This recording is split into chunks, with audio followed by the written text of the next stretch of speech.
Okay, now we'll take a look at the passive walker, non-motorized version, as a pull toy or a counterweight string toy. So in this case I have a little handle connected to it, and you see as you pull it you get the leg walking action.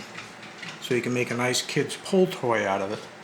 Or, I think I need to readjust this camera to get a little bit more of this edge.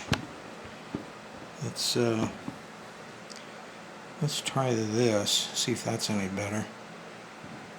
Okay. See how this goes. I'm going to hang the bucket over this is the bucket. I've got a couple of pennies in it for a counterweight.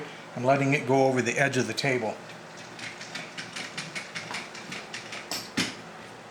And they usually stop just about at the end of the table. Let's try one from this angle. Maybe that'll show up even better, who knows. There's the bucket.